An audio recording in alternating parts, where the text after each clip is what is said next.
गुरुर्ब्रह्मा गुरुर्विष्णु गुरुर्देवो महेश्वर गुरु साक्षात् परब्रह्म तस्मै श्री गुरवे नमः। वेदशास्त्र विधिख्यातं पूर्णबोधोपदेशिकं सुगुणाकरं दयानन्दं राजयार्य गुरुं भजे।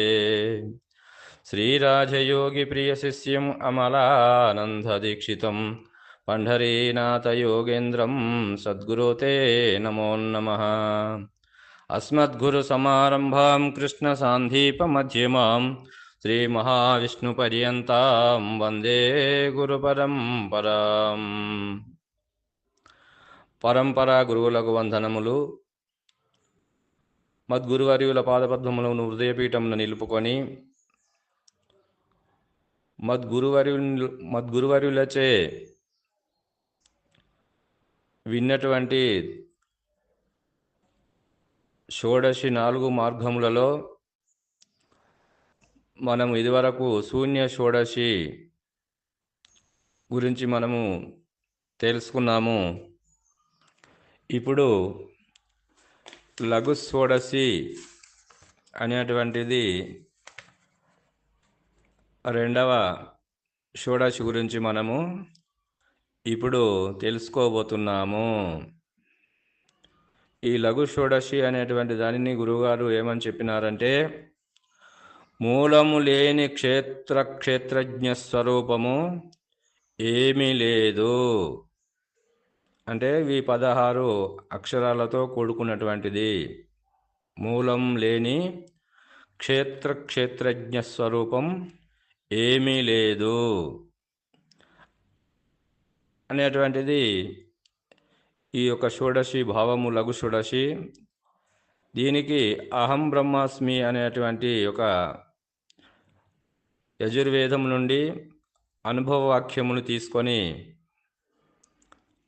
మరి దీన్ని నిరూపణ చేసి ఇదే క్షేత్రజ్ఞ స్వరూపం అని తెలియజేస్తూ దీనికి మూలము లేదనేటువంటి యొక్క భావాన్ని మనకు ఈ యొక్క అహం బ్రహ్మాస్మి అనేటువంటి యొక్క మహావాక్యము ద్వారా నిరసన చేస్తున్నాడు గురుమూర్తి. అహం బ్రహ్మాస్మి అంటే నేను బ్రహ్మను, అస్మి అయితిని అని అన్నప్పుడు మరి మనం ఇదివరకు చెప్పుకున్నటువంటి ఇది ప్రజ్ఞానం బ్రహ్మ అనేటువంటిది ఏ జ్ఞానం అయితే ఉన్నదో అదే ప్రజ్ఞానం బ్రహ్మస్వరూపము, అదే నేను చైతన్యం అని తెలుసుకున్నాము కదా. మరి ఇక్కడ అహం అంటే నేను, ఈ చైతన్యము మరి వేరా అంటే ప్రజ్ఞానం అనేటువంటి ఏ జ్ఞానం అయితే ఉన్నదో ఆ ప్రజ్ఞానం అనేటువంటిది ఈ నేను అనేటువంటిది మరి వేరా అని అంటే కాదు, ఏకరూపమే అని మనకు తెలియజేస్తున్నాడు ఇక్కడ దీని అందుకొరకు మనకు భాగవత కృష్ణ దేశికేంద్రుల వారు కూడా ఒక కందపద్యంలో ఏమని చెప్తున్నాడంటే, జ్ఞానము నేనన ఒక్కటే జ్ఞానమునే వేరతంచుగనవో కుసుమి, జ్ఞానము వచ్చును పోవును జ్ఞానాతీతమును తానుగాంచిన దాకన్ అని అంటున్నాడు. జ్ఞానము నేననా ఒక్కటే, జ్ఞానము అని అన్నా, నేను అని అన్నా, చైతన్యము అని అన్నా, అహము అని అన్నా అది బ్రహ్మమే అని తెలుసుకో. ఇవి రెండు వేరు లేవు, అది ఏకరూపమే. కాబట్టి అహమే బ్రహ్మస్వరూపమని తెలుసుకో. ఆ జ్ఞానము నేనన్నా వేరు కాదు అనేటువంటి దానిని మనకి ఇక్కడ తెలియజేస్తున్నాడు గురువుగారు. దీనికి ఒక మరి కథ కూడా చెప్పి దీన్ని నిరూపణ చేస్తున్నాడు. ఏమని అంటే, ఒక గొల్లవాడు ఆ గొర్రెలను మేపుకొని అడవికి పోతాడు కదా. ఆ గొర్రెలను మేపుకొని అడవికి పోయినప్పుడు ఒక పులిపిల్ల అతనికి దొరుకుతుంది. మరి ఆ పులిపిల్లని అతడు దాన్ని సాది పెద్ద చేస్తాడు. పెద్ద చేసిన తర్వాత అది ఆ యొక్క గొర్రెలతో వాళ్ళకి, ఎందుకంటే ఆ గొర్రెలు కాపరి వాళ్ళకి ఏమైందంటే కుక్కలు ఉంటాయి కదా, ఆ కుక్కలు ఈ గొర్రెలతో ఇది కూడా పులి సాహసం చేస్తుంది కాబట్టి ఆ పులి మరి ఆ గొర్రెలతో సాహసం చేయడం వలన ఆ యొక్క గొర్రె లక్షణములు అన్నీ ఈ యొక్క పులికి అబ్బుతాయి. కాబట్టి అప్పుడు అది ఏం చేస్తుంది అని అంటే, ఆ గొర్రెలు ఏమి చేస్తే ఇది అదే చేస్తుంది. అది గరక మేస్తే ఇది గరక మేస్తుంది, అది గడ్డి మేస్తే ఇది గడ్డి మేస్తుంది, అది ఆకులు తింటే అవి ఇది ఆకులు తింటుంది, అవి నీళ్లు తాగితే ఇది నీళ్లు తాగుతుంది. మళ్ళీ అవి మళ్ళీ మలుసుకొని వచ్చినప్పుడు మళ్ళీ వాటితో ఇంటికి వస్తుంది, మరి వాటితో పండుకుంటుంది, మరి వాటితోనే తిరుగుతుంది. కాబట్టి మరి దాన్ని చూసినటువంటి అడవిలో జంతువులు ఏవైతే ఉన్నాయో, మృగములు కొన్ని, ఆ యొక్క గొర్రెలని తినేటువంటివి నక్కలు, తోడేళ్ళు, అవన్నీ ఏవైతే ఉన్నాయో అవి దీనిని చూసి భయపడుతున్నాయి. ఎందుకంటే ఈ మంద అనేటువంటి ఆవరణములో ఆ పులి ఉండడం వలన ఈ పులిని చూసి ఆ యొక్క మృగములు భయపడుతున్నవి అన్నప్పుడు మరి వీటికి మందకు కాపులగా ఇది పెద్ద చేస్తుంది. మరి కాపరివాడు ఏవైతే ఉన్నాడో అతడు హాయిగా మంచిగా చెట్టు కింద కూర్చొని ఉంటాడు. మరి ఆ మందలో ఈ పులి ఉంది కాబట్టి ఆ పులిని చూసి ఇతర మృగములు వీటిని తినేటువంటి ఏవి కూడా వాటి దగ్గరికి రావు. మరి అలాగనే జరుగుతుండగా ఒకనాడు ఆ అడవిలో ఒక పెద్ద పులి అనేటువంటిది, ముసలి పులి అనేటువంటిది చూస్తుంది ఈ పులిని. ఏమి ఈ పులి అన్ని గొర్రె లక్షణాలు దీని దగ్గర, ఇది గొర్రె లక్షణాలతో అవి ఎటు పోతే అటు పోతుంది, అవి ఏం తింటే అవి తింటుంది, అవి నీళ్లు తాగితే నీళ్లు తాగుతుంది. ఈ గొర్రె లక్షణాలన్నీ దీనికి అభినయింది, పులి లక్షణాలు ఒకటి కూడా దీని దగ్గర కనబడతలేదనేటువంటి భావముతోని ఎందుకు అని అది విచారణ చేయగా అది ఆ గొర్రె అనేటువంటి ఆవరణములో ఈ యొక్క పులి పెరగడం వలన ఆ ఆవరణ దోషము దీనికి ఉండడం వలన ఆవరణ దోషముతో ఈ పులి గొర్రెని అనే భావములో ఉంది. కాబట్టి దీన్ని ఏ విధంగానైనా ఆ గొర్రెలు అనేటువంటి మంద అనేటువంటి ఆవరణ నుంచి దీన్ని వేరు చేయాలనేటువంటి భావముతో ఒకరోజు అది ఆ బాటకు నుంచి పోతుండగా ఆ యొక్క పొదలో ఉండి దాక్కొని అది ఆ పొదల నుండి ఓ పులి పులి అని పిలుస్తుంది. ఆ పులి పులి అని పిలిస్తే ఈ యొక్క పులి ఏమి చేస్తుంది అంటే అది ఎవరినో పిలుస్తుంది కాబట్టి పులి ఇక్కడ ఏదన్నా ఉండవచ్చు అని చెప్పి అనుకుంటుంది. మూడోసారి కూడా ఓ పులి నిన్నే పిలుస్తున్నాను అని అంటుంది. ఎవరిని పిలుస్తున్నావు పులి అని అన్నప్పుడు, నిన్నే పిలుస్తున్నప్పుడు నేను పులిని కాదమ్మా, నేను గొర్రెని అని అంటుంది అది. అంటే నువ్వు గొర్రెని అని అన్నప్పుడు నీవు గొర్రెవు కాదమ్మా, నీ ముందున్నటువంటి గొర్రెలను చూసి నీవు గొర్రె అనుకుంటున్నావు, కానీ నీవు నిజానికి గొర్రెవు కావు, నీవు పులివే. అంటే ఎట్లా నేను అంటే నన్ను చూసినావు కదా అంటే, నిన్ను చూసినా నువ్వు పులివి, మరి నేను ఎట్లా పులిని అవుతా అంటే దాని ముఖం దాన్ని తెలియదు కదా. అది మరి దాని ముఖం దాన్ని తెలియదు అన్నప్పుడు మరి అది మన ముఖం మనకు తెలుస్తుందా అంటే, మన ముందున్నటువంటి వాటిని మనం చూస్తాం కానీ మన ముఖాన్ని మనం ఇలా ఉంది అని చెప్పుకుంటామా అంటే చెప్పుకోము. అన్నప్పుడు అది ఇప్పుడు ఏం కావాలి మరి అంటే అద్దము కావాలి. మనం ఎట్లయితే అద్దంలో చూసి మన ముఖాన్ని చూసుకుంటున్నామో మరి దాని నిజస్వరూపాన్ని దానికి చూపెట్టాలంటే ఆ పులి ఏం చేస్తుంది అంటే ఒక సరస్సు అనేటువంటి ఒక మూట బావి దగ్గరికి ఆ యొక్క పులిని దాని నిజ రూపాన్ని చూపెడతారా అని తీసుకొని పోతుంది. పోయి అది ఆ మూట బావి మీద నిలబడి ఆ యొక్క బావిలో ఉన్నటువంటి నీటిలో చూస్తుంది. అది నీటిలో చూస్తే ఆ నీటిలో దాని రూపం అగబడుతుంది కదా. ఆ రూపాన్ని అగబడిన తర్వాత ఆ పులి దానికి చూపెట్టి ముసలి పులి కింది పక్కకు వస్తుంది, నీవెక్కి చూడిపోయే విధంగా అని చెప్పినప్పుడు ఆ వయసు పులి పోయి ఆ మూట బావి మీద ఉండి ఆ సరస్సులో నీటిలో చూస్తుంది. ఆ నీటిలో చూసినప్పుడు ఆ నీటిలో దాని రూపం అగబడుతుంది కదా. ఆ అగబడినప్పుడు ఆ నీటిలో నీ రూపం అగపడ్డదా అంటే అగపడ్డది. ఆ రూపము నా రూపము ఏకంగా ఉన్నదా అంటే ఈ బావిలో పడినటువంటి బావిలో కనబడ్డ రూపము నీ రూపము ఏకరూపకంగానే ఉన్నది, పులి రూపకంగానే ఉన్నది. మరి అన్నప్పుడు మరి నీ రూపమే కదా బావిలో అగపడేది అంటే నా రూపమే. మరి అంటే నీ రూపము పులా గొర్రెవా అని అనుకున్నప్పుడు ఆ పులి నా రూపము నీ రూపము ఆ బావిలో కనబడేటువంటి రూపము ఒకటే కదా అంటే ఒకటే. అంటే ఇప్పుడు నా రూపమే నీ రూపము కదా అంటే నీ రూపమే నా రూపము అని అంటుంది, అది ఒప్పుకుంటుంది. కాబట్టి అది నీ రూపమే నా రూపము అని ఎప్పుడైతే అంటుందో నేను పులినే కాబట్టి నువ్వు పులివా గొర్రెవా అంటే నేను పులిని అని అంటుంది అప్పుడు అది. ఆ విధంగానే ఇక్కడ మనకు అంటే దాని సస్వరూపము అంటే దాని సొంత రూపం ఏదైతే ఉన్నదో దానికి తెలియజేసినటువంటిది ఆ ముసలి పులి. మరి ఆ విధంగానే ఇక్కడ మనకు గురుమూర్తి అనుగ్రహము ద్వారా మరి ఇక్కడ ఆత్మ నిర్ణయము ఆకాశ నిర్ణయము చేసేటప్పుడు గురువుగారు నీ సస్వరూపము ఇది అని చెప్పి ఆయగారు దర్శనం చేసినప్పుడు మరి ఇప్పుడు ఆ యొక్క జీవభావములో ఉన్నటువంటి నీవు బ్రహ్మమే కానీ అన్యము కాదు అన్నప్పుడు బ్రహ్మణ్యో నకించన అనేటువంటి నేహనానాస్తి నకించన, ఇది తప్ప ఏమీ లేదు, నేనే బ్రహ్మము అనేటువంటి ఒక భావన నీకు ఎప్పుడైతే గురుమూర్తి తెలియజేస్తాడో అప్పుడు నేను జీవుడను కాదు, నేను పరమాత్మనే, నేను దేవుడనే అని తెలియజేస్తాడు గురువు. ఆ పులికి కదా ఆ ఒక గొర్రె భావంలో ఉన్నటువంటి దానికి ముసలి పులి ఎలా అయితే దాని స్వంత రూపము సస్వరూపము అది దర్శింపజేసిందో, మరి గురువు గారు కూడా మరి ఒక నీ స్వస్వరూప సందర్శనము దర్శింపజేసినప్పుడు నేను సాక్షాత్ పరబ్రహ్మ స్వరూపమే అన్నప్పుడు గురు శిష్యుడు ఏకరూపమే.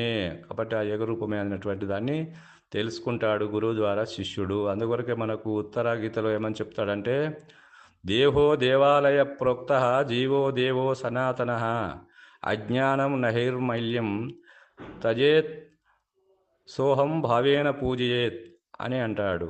అని అన్నప్పుడు ఈ అజ్ఞానం వలన జీవుడు అనేటువంటి పేరుతో పిలువబడ్డావు. మరి ఎప్పుడైతే అజ్ఞానము తొలగిపోతుందో జీవుడు అనేటువంటి భావము తొలగిపోయి దేవుడని అనేటువంటి యొక్క భావము ఆ సృష్టికి మూల పదార్థమైనటువంటి ఏ పరమాత్మ స్వరూపం ఉన్నదో ఆ పరమాత్మ స్వరూపము నేనే పరబ్రహ్మ స్వరూపం అని ఎప్పుడైతే నీకు గురువు ద్వారా నువ్వు తెలుసుకుంటున్నావో నీవు పరమాత్మ స్వరూపమే కానీ అన్యము కాదు అని అన్నప్పుడు అహం బ్రహ్మాస్మి అని అన్నప్పుడు ఆ అహం ఆ బ్రహ్మము ఆ నేను బ్రహ్మనైతిని అని గురువు ద్వారా ఎప్పుడైతే నీవు తెలుసుకుంటున్నావో అప్పుడే నీవు బ్రహ్మము అనేటువంటి భావము నీకు తెలియబడుతుంది. ఎప్పుడైతే తెలియబడుతుందో మరి తెలిసినటువంటి ఆ తెలియజేసినటువంటి పులికి రూపము ఉంది, నీకు రూపము ఉంది కదా నాయన. మరి ఆ విధంగానే ఇక్కడ గురువు శిష్యుని చూపేటప్పుడు ఏ జీవభావం అయితే పోయి నీవు ఈశ్వర భావంలో ఉన్నావో దాన్నే జీవ బ్రహ్మైక్య భావ స్థితి అని చెప్పి మనకు ఇతరులు చెప్తున్నారు కదా. మరి అన్నప్పుడు ఇప్పుడు అంతకుముందు నీవు కాలేదా, ఇప్పుడు అయినవా అంటే అది నీవు పులివే. కాబట్టి ఆ పులి అనేటువంటిది ఏదైతే ఉన్నదో ఆ ప్రత్యేగాత్మ స్వరూపమైనటువంటిది పరమాత్మ స్వరూపమే, అన్యము కాదని ఎప్పుడైతే తెలియబడుతుందో, పరమాత్మ స్వరూపం అని గురువు ద్వారా ఎప్పుడైతే తెలియబడుతుందో అది పరమాత్మ స్వరూపమే అన్నప్పుడు అది బ్రహ్మమే. కాబట్టి అహం బ్రహ్మాస్మి, ఆ నేను బ్రహ్మను అయితిని అని గురువు ద్వారా ఎప్పుడైతే ఆ బ్రహ్మమును నేనే అని తెలుసుకుంటున్నావో, ఆ తెలుసుకునేటువంటిది ఏ చైతన్యం అయితే ఉన్నదో అధిష్టాన పరబ్రహ్మమైనటువంటి ఆ అఖండ చైతన్యమైనటువంటి స్వరూపమే నీలో ప్రకాశిస్తుంది. అది చైతన్య రూపకంగా ఉన్నది అన్నప్పుడు ఎలా ఉంది మరి మన లోపల కూడా అని అన్నప్పుడు అది మరి మనకు చైతన్య రూపం ఎలా ఉంది అంటే క్షేత్రజ్ఞ స్వరూపము, మూలం లేని క్షేత్రజ్ఞ స్వరూపము ఏమీ లేదని చెప్తున్నాడు కదా. మరి ఇక్కడ క్షేత్రజ్ఞుడు అనేటువంటిది ఏది ఇక్కడ అంటే ఈ క్షేత్రం అనేటువంటిదే ఈ వ్యాన రూపములో మనలో ఉన్నటువంటిది అన్నప్పుడు వ్యానమే శరీరము, కానీ ఈ కనబడేటువంటి శరీరం ఏదైతే ఉన్నదో ఈ శరీరము కాదు. కాబట్టి దాన్ని ఏమన్నారు ఇక్కడ అంటే గుర్తెరిగే శరీరము అని చెప్పి అచల ఋషులు నిర్ణయిస్తున్నారు. దేనిని అంటే ఆ వ్యానము ఏదైతే ఉన్నదో ఆ వ్యానము అది సర్వాంగ నకంసిక పర్యంతమంతా కూడా నిండి ఉన్నదని చెప్పి మనకు భద్రాద్రి రామ శతకంలో కూడా మరి ఆ యొక్క మనకు పంచప్రాణాలు అనేటువంటి పద్యము ద్వారా గురువుగారు మరి భద్రాద్రి రామ శతకంలో కూడా నరసింహదాస్ గారు కూడా తెలియజేసినాడు కదా. ఏమని అంటే ప్రాణుండు హృదయాబ్జ పదమందు వాసమై నానిపు ఉచ్ఛ్వాసముల్ నడుపుచుండు పాయుపస్థలయందు అపానుండు మలమూత్రముల విసర్జన చేసి మెలగియుండు నవియందున సమానంబుండి సమముగా నాలనన్నింటిని నడుపుచుండు ఘనయుధానుండును కంఠమందున నుండి వైఖరి పలుకులు పలుకజేయు వ్యాన పవనంబు దేహ సర్వాంగములను నిండి శీతోష్ణ స్పర్శల నిరుగజేయు రమ్య గుణధామ భద్రాద్రి రామ పరశురామ నరసింహదాస సంరక్షితావా. అంటే ఈ యొక్క ప్రాణం అనేటువంటి హృదయస్థానంలో ఉండి ఉచ్ఛ్వాస నిశ్వాసలు అనేటువంటి వ్యవహారం చేస్తుంది కదా. మరి ఆ విధంగానే నాభిస్థానమున సమానం అనేటువంటి వాయువు ఉండి మనం తిన్నటువంటి యొక్క పదార్థములను పచనం చేసి అది 72,000 నాళ్లకు అది రక్త ప్రసరణ చేస్తుంది కదా. మరి ఆ విధంగానే కటి ప్రదేశంలో ఉన్నటువంటి అపాన వాయువు ఏదైతే ఉన్నదో అది మనం తిన్నటువంటి యొక్క తాగినటువంటి యొక్క జల నీరును ఆహారమును అది పిప్పి చేసి మూత్రము మలము ద్వారా విసర్జన చేయుచున్నది. అంటే అది అపానమనేటువంటి వాయువు అది కటి ప్రదేశము గుదస్థానం యందు ఉండి చేస్తుంది కదా. మరి ఆ విధంగానే ఇక్కడ మనకు కంఠస్థానమున నుండి ఇప్పుడు వైఖరి పలుకులు పలికింపజేసేటువంటిది, మాట్లాడించేటువంటిది, చేసేటువంటిది ఉదానం అనేటువంటి వాయువు. కానీ ఈ 4 ఒక్కొక్క స్థానంలో ఉండి వాటి వాటి వ్యవహారములు పనులు చేస్తున్నాయి కదా. మరి ఆ విధంగానే ఇక్కడ వ్యానపవనంబు సర్వదేహాంగముల నిండి శీతోష్ణ స్పర్శల నిరగజేయు అని అంటున్నాడు కదా. మరి వ్యానం అనేటువంటిది ఈ యొక్క శరీరం అంతా కూడా నకసిక పర్యంతము నిండి నిబిడీకృతమై ఉన్నది అని అన్నప్పుడు మరి ఏది ఇక్కడ తెలియజేస్తుంది అని అంటే వ్యానమే గుర్తెరుగుతుంది అని అన్నప్పుడు మనం చాలా బాగా నిద్రలో, గాఢ నిద్రలో ఉన్నప్పుడు ఆ నిద్ర నుండి మనల్ని ఎవరు పిలిచినా కూడా లేవము. ఎవరన్నా కొడుకు కానీ, తల్లి కానీ, భార్య కానీ, తండ్రి కానీ ఎవరన్నా లే అని చెప్పి మన మీద ఆ చేయి లేచి ఇట్లా నుదిపినప్పుడు ఏమవుతుందంటే దిగ్గున లేస్తాము. అంటే ఆ స్పర్శను కూడా తెలుసుకున్నది ఏది ఇక్కడ అంటే ఆ వ్యానము. అదే జరిగింది కదా ఒకసారి మన భారతంలో చూసినట్లయితే మరి అక్కడ నర్తనశాలలో ఆ భీముడు అనేటువంటి వాడు గురుకోబెట్టుకుంటా పంటాడు. పండుకుంటే అక్కడి నుంచి వాడు కీచకుడు అనేటువంటి వాడు, ద్రౌపది అనేటువంటిది అక్కడ సైరేంద్రి రూపంలో ఉంటుంది కదా విలట్రాజు కొలువులో. అక్కడ కీచకుడు అనేటువంటి వాడు ఆమెని బలత్కారము చేయబోయేటప్పుడు ఆ యొక్క సభలోని కురికస్తుంది. అక్కడ విరాట్ రాజు అందరూ ఉంటారు, ధర్మరాజు ఉంటాడు, నకులుడు, సహదేవుడు, అర్జునుడు అందరూ ఉంటారు. కానీ ఆ యొక్క ధర్మరాజు ఏం చేస్తాడంటే ఇట్లా ఒక ఏలుతోని నర్తనశాల బొమ్మని ఇట్లా చూపుతాడు. అప్పుడు ఆమె నర్తనశాలకు వస్తుంది. ఆ నర్తనశాలలో భీముడు గాఢ నిద్రలో పడుకొని ఉంటే ఆమె వచ్చి అతని ఛాతీ మీద చేయిలు వేసి నలుపుతూ భీమా భీమా భీమా నిద్రపోతున్నావా, లేవు, నన్ను ఇట్లా వాడు కీచకుడు బలాత్కారం చేయబోతున్నాడు అని చెప్పి ఆమె లేపగానే అప్పుడు ఆ యొక్క స్పర్శని గుర్తెరిగి వాడు ఎంబడే లేచి వాడు ఎక్కడ ఉన్నాడు గర్జన చేసుకుంటూ లేస్తాడు కదా. మరి అన్నప్పుడు ఆ భీముడు అంటే వాయుపుత్రుడు కదా. ఆ వాయుపుత్రుడు అనేటువంటి వాడు ఎవడు ఇక్కడ అంటే అది వ్యానమే, అది వాయుస్వరూపంలో ఉంది కాబట్టి మరి లేచేటువంటి వాడు, ఆ తెలియచేసేటువంటి వాడు ఎవడు ఇక్కడ అంటే ఆ యొక్క బాధ వచ్చింది కదా. మరి ఆ యొక్క సైరంధ్రికి కీచకుని వలన బాధ వచ్చింది కదా.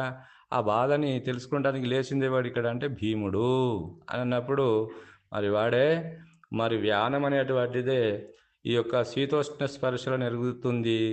శీతలము, వేడి, ఉష్ణము, చల్లదనము, మెత్తదనము, దుఃఖము, బాధ ఇవన్నీ తెలుసుకునేది ఇక్కడ ఏది అంటే వ్యానమే. కాబట్టి ఇక్కడ వ్యానం అనేటువంటిదే క్షేత్రము. ఆ క్షేత్రం యందు ఎవరున్నారు ఇక్కడ అంటే క్షేత్రజ్ఞుడు అనేటువంటి వాడు తెలియజేస్తున్నాడు. అంటే వ్యానం యందు క్షేత్రజ్ఞుడు అనేటువంటి ఏ తెలివైతే ఉందో, ఏ ప్రత్యేగాత్మ అయితే ఉందో అది వ్యానం యందు ఉన్నది. కాబట్టి ఆ గుర్తు దేని యందు ఉన్నది అంటే ఆ వ్యానం యందే గుర్తెరిగే శరీరము. గుర్తు ఎరిగేది ఈ శరీరమే. ఏ శరీరము? వ్యానం అనేటువంటిదే శరీరం అనే చెప్పి మనకు పెద్దలు అచల ఋషులు నిర్ణయం చేసినారు. కాబట్టి ఈ క్షేత్రం అంటే క్షేత్రంలో దేవుడు ఉంటాడు కదా అని మనం గుడికి పోతాము కదా. మరి అదేవిధంగా ఈ క్షేత్రంలో అంటే ఏ క్షేత్రము? ఈ శరీరం అనే ఉపాధి అనేటువంటి ఈ క్షేత్రంలో కూడా ఒక క్షేత్రం ఉంది, గుడి ఉంది. ఆ గుడి ఎవరు అంటే క్షేత్రము అంటే అదే వ్యానము. ఆ వ్యానమును మరి అధిరోహించి ఉన్నటువంటి వాడు క్షేత్రజ్ఞుడు అనేటువంటి ప్రత్యేగాత్మ. కాబట్టి ఇది ఏకరూపమా ద్వంద్వ రూపమా? రెండు కలిసి ఉన్నాయి. కాబట్టి ఒక రూపాయికి బొత్తు చిత్తు రెండు ఉంటేనే మనం రూపాయి అంటున్నాం కదా, నాణ్యం అంటున్నాం కదా. మరి ఆ విధంగానే ఇవి రెండు కలిసినటువంటిదే ఈ గుర్తెరిగే శరీరమే వ్యానం అనేటువంటిదే క్షేత్రము.